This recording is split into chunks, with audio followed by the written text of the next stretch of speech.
বিচ্ছেদ দুইজন ব্যক্তির মধ্যে ঝগড়া লাগানো বা আলাদা করা বা বিচ্ছেদ করার জন্য এই বিদ্যাটা ব্যবহার করতে পারেন। দেখা গেছে কোনো স্বামী স্ত্রীর মধ্যে সমস্যা, তো তাদের বিচ্ছেদ করা দরকার। তো সেক্ষেত্রে তাদের আলাদা করার জন্য এই তাবিজটা করতে পারেন, তারা আলাদা হয়ে যাবে অটোমেটিক্যালি। দুইজনের সাথে ঝগড়া করে আলাদা হয়ে যাবে। বা যে কোনো নারী বলেন, যে কোনো পুরুষের সাথে আসক্ত হয়ে গেছে, ছেলেটা ভালো না বা মেয়েটা ভালো না, সেক্ষেত্রে আপনি আলাদা করে দিতে পারেন। আলাদা করে দিয়ে দেখা গেছে মেয়েটাকে আলাদা জায়গায় বিয়ে দিতে পারেন বা ছেলেটাকে আলাদা জায়গায় বিয়ে দিতে পারেন। বা আপনার স্ত্রী অন্য আরেকটা ছেলের সাথে সম্পর্কে জড়িয়ে গেছে, তাকে আপনি ফিরাইতে পারবেন। বা আপনার স্বামী অন্য আরেকটা নারীর সাথে পরকীয়া করে, তো তাকে আপনি দেখা গেছে বিচ্ছেদের মাধ্যমে আলাদা করে আপনার কাছে ফিরে আনতে পারবেন। তো এই বিচ্ছেদটা কিভাবে করবেন পূর্ণাঙ্গ নিয়ম বলে দিব, অধৈর্য না হয়ে ভিডিও কিন্তু সম্পূর্ণ দেখা লাগবে। যদি না দেখেন ভাই, তাহলে কিন্তু কাজ হবে না আপনার। কারণ সারা বছর তান্ত্রিকের পিছনে ঘুরবেন, শুধু ঘুরঘুর করবেন, টাকায় নষ্ট করবেন আর বলবেন যে ভাই কাজ হইলো না, কাজ হইলো না। আরে ভাই, মনোযোগ সহকারে ভিডিও দেখেন, নিজের কাজ নিজে করেন। আমার কাছে কেন আসবেন আপনি? আপনি আমার কাছে যখন দেখবেন, যখন আপনি পারতেছেন না, ওকে যে হয়ে গেছেন, ওই সময় আপনি আমার কাছে আসবেন। আপনি এই সহজ নিয়ম দিতেছে, এই কাজগুলা যদি করতে না পারেন আর কি পারবেন? আসলে কাজগুলা কিন্তু করতে একটু পরিশ্রম করতে হয়, কারণ পরিশ্রম ছাড়া কোনো কাজই হয় না।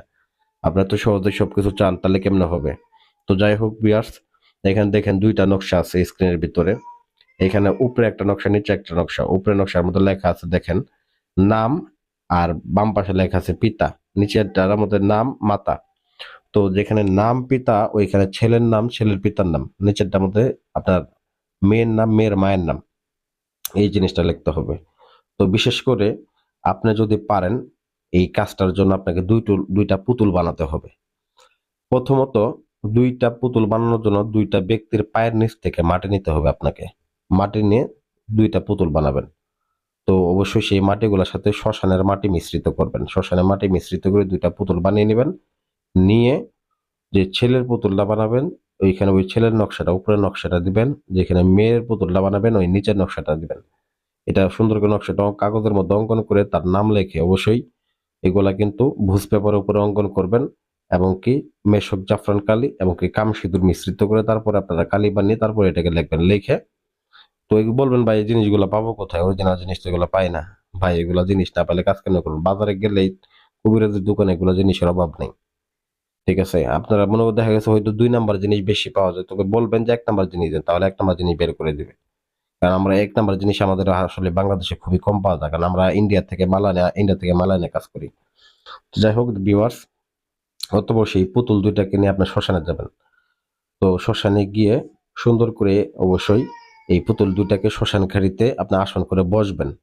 বসার পরে আপনারা কি করবেন, এই দুইটা পুতুলের উপরে আপনারা কিছু কয়লা রাখবেন। কিসের কয়লা? শ্মশানের কয়লা। মানে সামান্য পরিমাণ, ওইটার উপরে কিছু কয়লা, ওটার উপরে কিছু কয়লা রেখে দুইটা পুতুলকে সাদা কাপড় দিয়ে সুন্দর করে মুড়িয়ে নেবেন।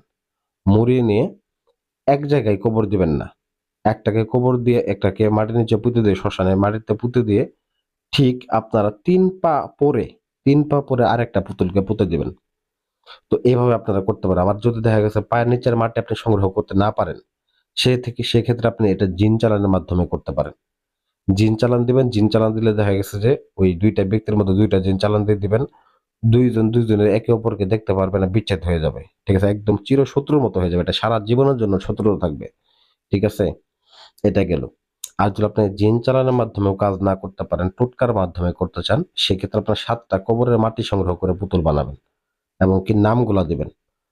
ঠিক আছে, 7টা কবরের মাটি সংগ্রহ করে দুইটা পুতুল বানাবেন। পুতুল বানায় সেই পুতুল দুইটা, একটা ছেলে পুতুল একটা মেয়ে পুতুল, যেভাবে বললাম ওইভাবে বানিয়ে আপনারা যে কয়লা লাগিয়ে, শ্মশানে কয়লা লাগিয়ে সেগুলাকে অবশ্যই সাদা কাপড় দিয়ে পেঁচিয়ে নিয়ে আপনারা কি করবেন, শ্মশানে পুঁতে দিয়ে আসবেন।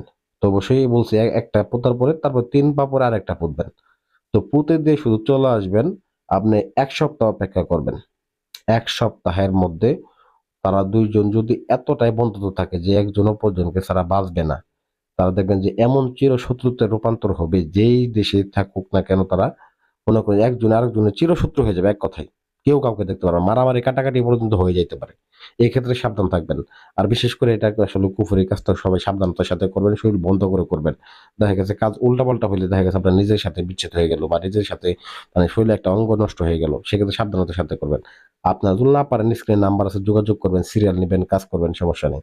তো যাই হোক, ভিডিওটা কাজ করতে চাইলে ভিডিও শেয়ার করেন, তাহলে আপনাদের অনুমতি হয়ে যাবে। ধন্যবাদ সবাইকে।